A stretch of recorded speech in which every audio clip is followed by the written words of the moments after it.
Chapter 23. Aunt March Settles the Question. Like bees swarming after their queen, mother and daughters hovered about Mr. March the next day, neglecting everything to look at, wait upon, and listen to the new invalid, who was in a fair way to be killed by kindness, as he sat propped up in the big chair by Beth's sofa, with the other three close by, and Hannah popping in her head now and then to peek at the dear man. Nothing seemed needed to complete their happiness, but something was needed, and the elder ones felt it, though none confessed the fact. Mr. and Mrs. March looked at one another with an anxious expression as their eyes followed Meg. Jo had sudden fits of sobriety, and was seen to shake her fists at Mr. Brooks' umbrella, which had been left in the hall. Meg was absent-minded, shy, and silent, started when the bell rang, and colored when John's name was mentioned. Amy said everyone seemed waiting for something, and couldn't settle down, which was queer, since father was safe at home, and Beth innocently wondered why their neighbors didn't run over as usual. Laurie went by in the afternoon, and, seeing Meg at the window, seemed suddenly possessed with a melodramatic fit, for he fell down upon one knee in the snow, beat his breast, tore his hair, and clasped his hands imploringly, as if begging some boon, and when Meg told him to behave himself and go away, he wrung imaginary tears out of his handkerchief, and staggered round the corner as if in utter despair. "What does the goose mean?" said Meg, laughing, and trying to look unconscious. "He's showing you how your John will go on by and by." "Touching, isn't it?" answered Jo, scornfully. "Don't say my John. It isn't proper or true." But Meg's voice lingered over the words as if they sounded pleasant to her. "Please don't plague me, Jo. I've told you I don't care much about him, and there isn't to be anything said. But we are all to be friendly and go on as before." "We can't, for something has been said, and Laurie's mischief has spoilt you for me. I see it, and so does mother. You are not like your old self a bit, and seem ever so far away from me. I don't mean to plague you, and will bear it like a man, but I do wish it was all settled. I hate to wait, so if you mean ever to do it, make haste and have it over quick," said Jo pettishly. "I can't say or do anything till he speaks, and he won't, because father said I was too young," began Meg, bending over her work with a queer little smile, which suggested that she did not quite agree with her father on that point. "If he did speak, you wouldn't know what to say, but would cry or blush or let him have his own way, instead of giving a good, decided no. I'm not so silly and weak as you think. I know just what I should say, for I've planned it all, so I needn't be taken unawares. There's no knowing what may happen, and I wish to be prepared."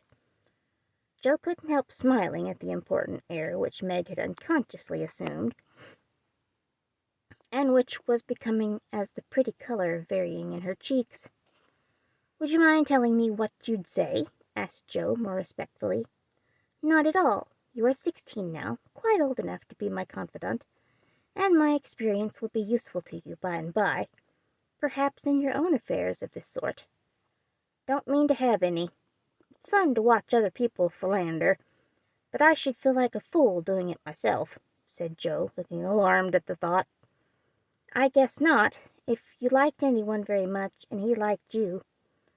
Meg spoke as if to herself, and glanced out at the lane where she had often seen lovers walking together in the summer twilight. "I thought you were going to tell your speech to that man," said Jo, rudely shortening her sister's little reverie. "Oh, I should merely say, quite calmly and decidedly, 'Thank you, Mr. Brooke, you are very kind, but I agree with father that I am too young to enter into any engagement at present, so please say no more, but let us be friends as we were.'" "Hum! That's stiff and cool enough. I don't believe you'll ever say it, and I know he won't be satisfied if you do. If he goes on like the rejected lovers in books, you'll give in, rather than hurt his feelings." "No, I won't. I shall tell him I've made up my mind, and shall walk out of the room with dignity." Meg rose as she spoke, and was just going to rehearse the dignified exit, when a step in the hall made her fly into her seat, and begin to sew as if her life depended on it, or depended on finishing that particular seam in a given time. Joe smoothed a laugh at the sudden change, and when someone gave a modest tap, opening the door with a grim aspect, which was anything but hospitable.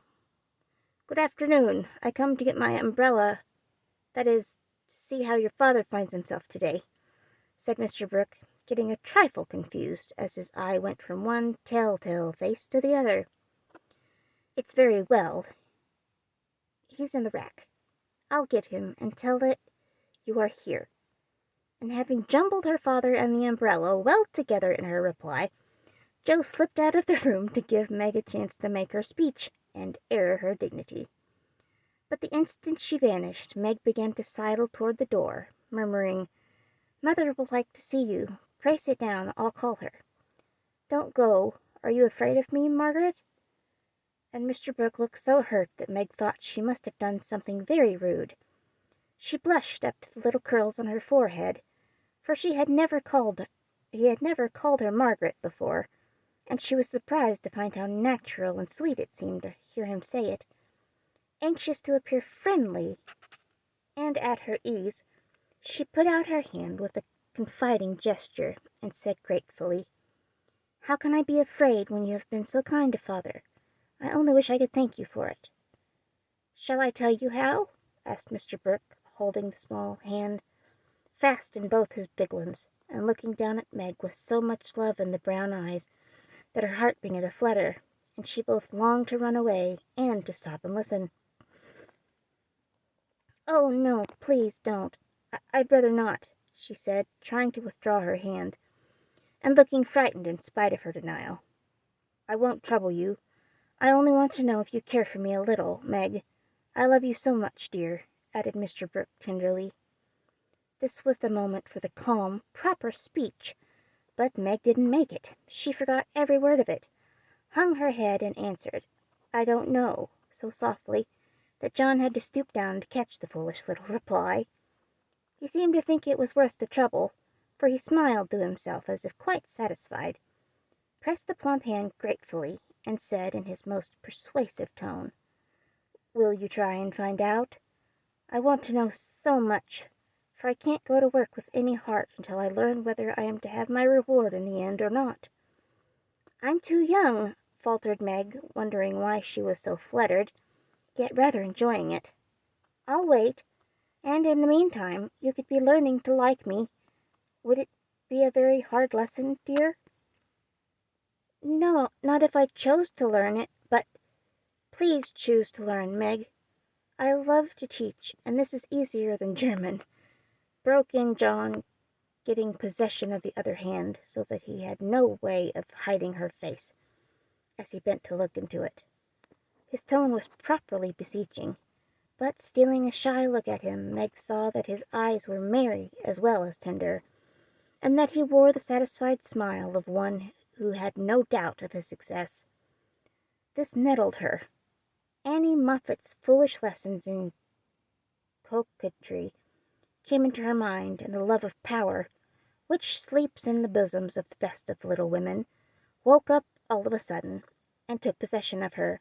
She felt excited and strange, and, not knowing what else to do, followed a capricious impulse, and withdrawing her hand, said petulantly, "I don't choose. Please go away and let me be."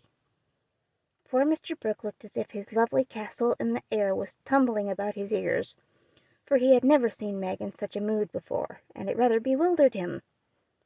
"Do you really mean that?" he asked anxiously, following her as she walked away. "Yes, I do. I don't want to be worried about such things.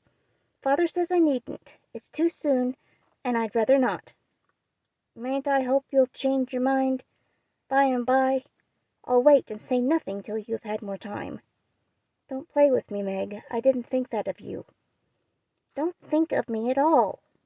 "I'd rather you wouldn't," said Meg, taking a naughty satisfaction in trying her lover's patience and her own power.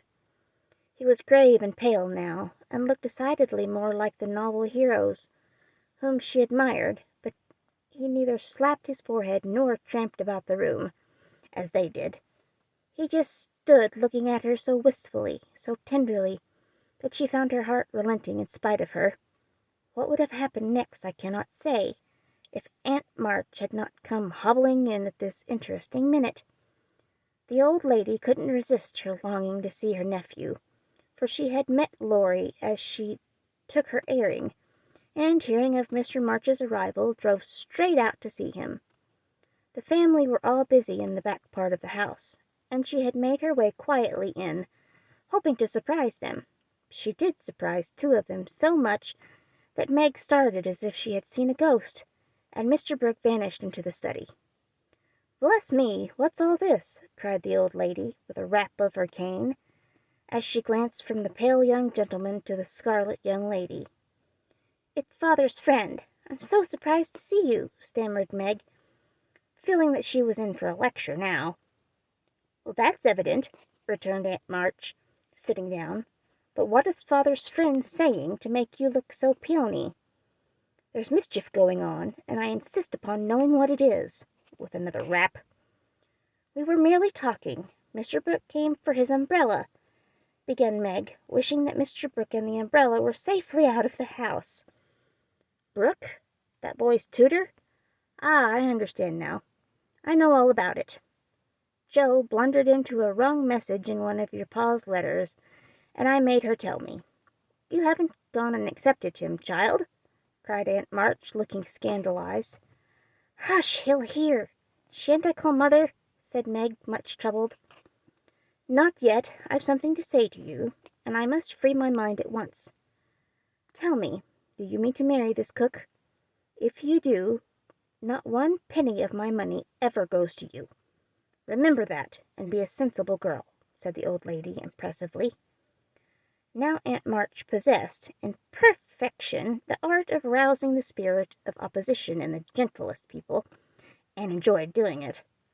The best of us have a spice of perversity in us, especially when we are young and in love. If Aunt March had begged Meg to accept John Brooke, she would probably have declared she couldn't think of it, but as she was peremptorily ordered not to like him, she immediately made up her mind that she would. Inclination as well as perversity made the decision easy, and being already much excited, Meg opposed the old lady with unusual spirit.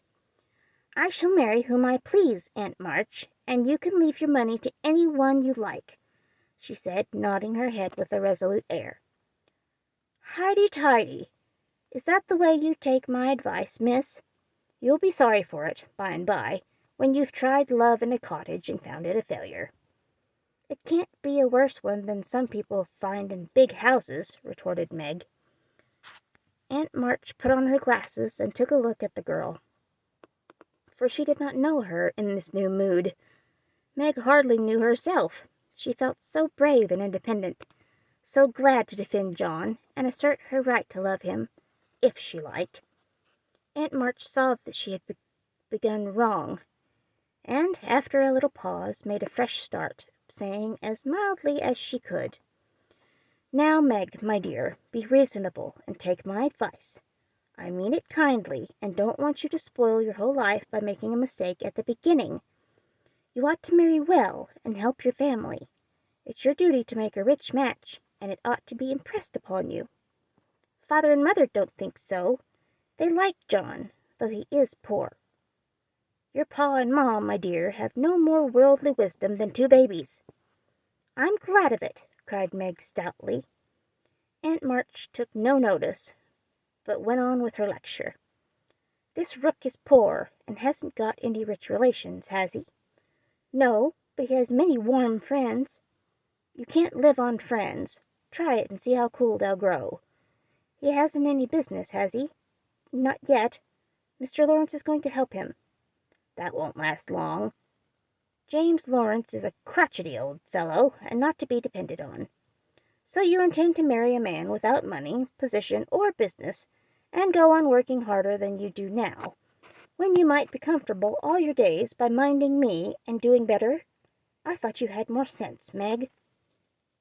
I couldn't do a I couldn't do better if I waited half my life. John is good and wise. He's got heaps of talent. He's willing to work and sure get on. He's so energetic and brave. Everyone likes and respects him, and I'm proud to think he cares for me, though I'm so poor and young and silly," said Meg, looking prettier than ever in her earnestness. "He knows you have got rich relations, child. That's the secret of his liking, I suspect." "Aunt March, how dare you say such a thing? John is above such meanness, and I won't listen to you a minute if you talk so," cried Meg indignantly, forgetting everything but the injustice of the old lady's suspicions. "My John wouldn't marry for money, any more than I would. We're willing to work, and we mean to wait. I'm not afraid of being poor, for I've been happy so far, and I know I shall be with him, because he loves me, and Meg stopped there, remembering all of a sudden that she hadn't made up her mind, that she had told her John to go away, and that he might be overhearing her inconsistent remarks. Aunt March was very angry, for she had set her heart on having her pretty niece make a fine match, and something in the girl's happy young face made the lonely old woman feel both sad and sour. "Well, I wash my hands of the whole affair. You are a wilful child, and you've lost more than you know by this piece of folly. No, I won't stop. I'm disappointed in you, and haven't spirits to see your pa now. Don't expect anything from me when you are married. Your Mr. Brooks' friends must take care of you. I'm done with you forever." And slamming to the door in Meg's face, Aunt March drove off in high dudgeon. She seemed to take all the girl's courage with her, for when left alone, Meg stood a moment, undecided whether to laugh or cry. Before she could make up her mind, she was taken possession of by Mr. Brooke, who said, all in one breath, "I couldn't help hearing, Meg. Thank you for defending me, and Aunt March for proving that you do care for me a little bit." "I didn't know how much till she abused you," began Meg, "and I needn't go away, but may stay and be happy. May I, dear?" Here was another fine chance to make the crushing speech and the stately exit, but Meg never thought of doing either, and disgraced herself forever in Joe's eyes by meekly whispering, "Yes, John," and hiding her face on Mr. Brooks' waistcoat. 15 minutes after Aunt March's departure, Joe came softly downstairs, paused an instant at the parlor door, and hearing no sound within, nodded and smiled with a satisfied expression, saying to herself, "She has sent him away as we planned, and that affair is settled. I'll go and hear the fun, and have a good laugh over it." But poor Joe never got her laugh, for she was transfixed upon the threshold by a spectacle which held her there, staring with her mouth nearly wide open as her eyes, going in to exult over a fallen enemy, and to praise a strong-minded sister for banishment of an objectionable lover. It certainly was a shock to behold the aforesaid enemy serenely sitting on the sofa, with the strong-minded sister enthroned upon his knee, and wearing an expression of the most abject submission. Joe gave a sort of gasp, as if a cold shower bath had suddenly fallen upon her, for such an unexpected turning of the tables actually took her breath away. At the odd sound, the lovers turned and saw her. Meg jumped up, looking both proud and shy, and said coolly, as he kissed the astonished newcomer, "Sister Joe, congratulate us." That was adding insult to injury. It was altogether too much, and making some wild demonstration with her hands, Joe vanished without a word. Rushing upstairs, she startled the invalids by exclaiming tragically as she burst into the room, "Oh, do somebody go down quick! John Brooke is acting dreadfully, and Meg likes it." Mr. and Mrs. March left the room with speed, and casting herself upon the bed, Joe cried and scolded tempestuously as she told the awful news to Beth and Amy. The little girls, however, considered it a most agreeable and interesting event, and Jo got little comfort from them. So she went up to her refuge in the garret, and confided her troubles to the rats. Nobody ever knew what went on in the parlour that afternoon, but a great deal of talking was done, and quiet Mr. Brooke astonished his friends by the eloquence and spirit with which he pleaded his suit, told his plans, and persuaded them to arrange everything just as he wanted it. The tea bell rang before he had finished describing the paradise which he meant to earn for Meg, and he proudly took her into supper, both looking so happy that Jo hadn't the heart to be jealous or dismal. Amy was very much impressed by John's devotion and Meg's dignity. Beth beamed at them from a distance, while Mr. and Mrs. March surveyed the young couple with such tender satisfaction that it was perfectly evident Aunt March was right in calling them as unworldly as a pair of babies. No one ate much, but everyone looked very happy, and the old room seemed to brighten up amazingly when the first romance of the family began there. "You can't say nothin' pleasant ever happens now, can you, Meg?" said Amy, trying to decide how she would group the lovers in the sketch she was planning to take. "No, I'm sure I can't. How much has happened since I said that?" "And it seems a year ago," answered Meg, who was in a blissful dream, lifted far above such common things as bread and butter. "The joys come close upon the sorrows this time, and I rather think the changes have begun," said Mrs. March. "In most families there comes, now and then, a year full of events. This has been such an one, but it ends well, after all." "Hope the next will end better," muttered Jo, who found it very hard to see Meg absorbed in a stranger before her face, for Jo loved a few persons very dearly, and dreaded to have their affection lost or lessened in any way. "I hope the third year from this will end better. I mean it shall, if I live to work out my plans," said Mr. Brooke, smiling at Meg as if everything had become possible to him. "Now, doesn't it seem very long to wait?" asked Amy, who was in a hurry for the wedding. "I've got so much to learn before I shall be ready. It seems a short time to me," answered Meg with a sweet gravity in her face, never seen there before. "You have only to wait.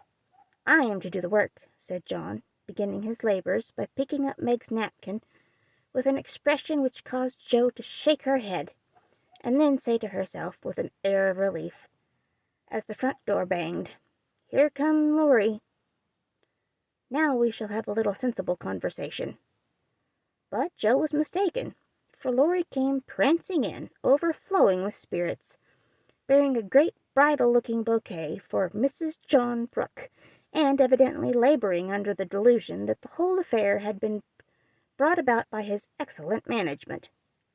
"I knew Brooke would have it all his own way. He always does, for when he makes up his mind to accomplish anything, it's done, though the sky falls," said Laurie, when he had presented his offering and his congratulations. "Much obliged for that recommendation.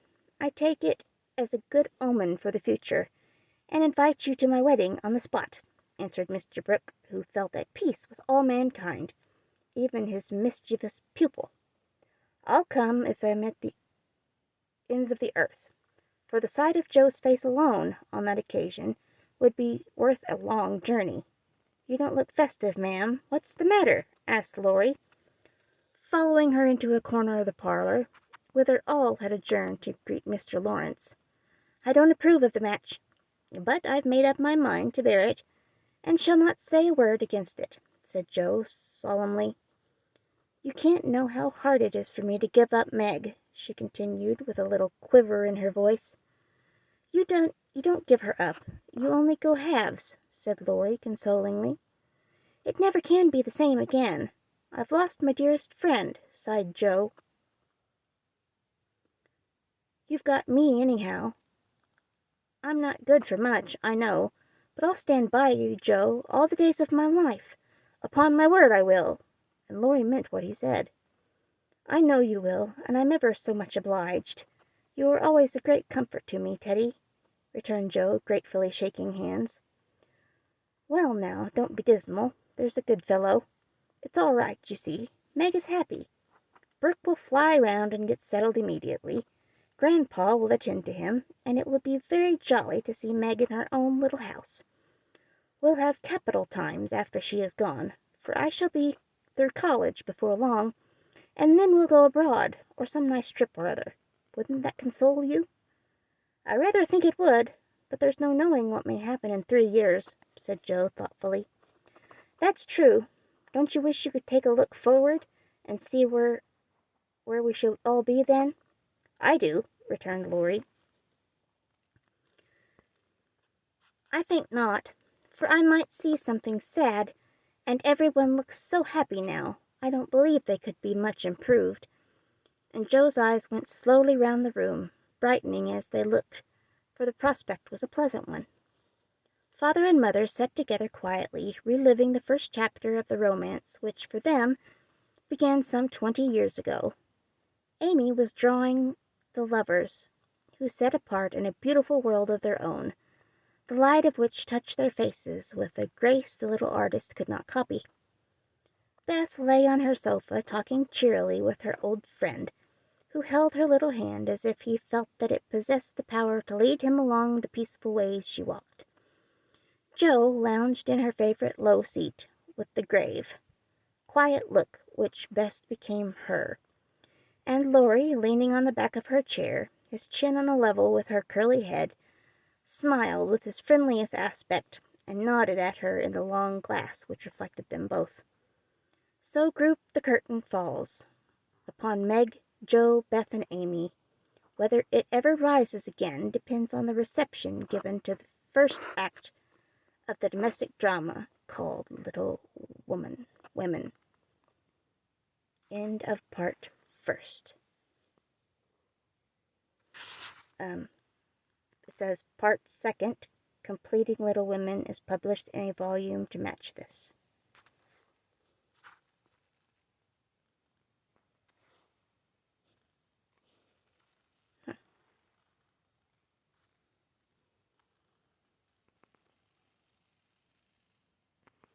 I guess I need to find another book that goes along with this. The second Completing Little Women is published in a volume to match this. I'll do some research and see if I can find it. Thank you all for listening to my book. Or my reading of the book. Shalom.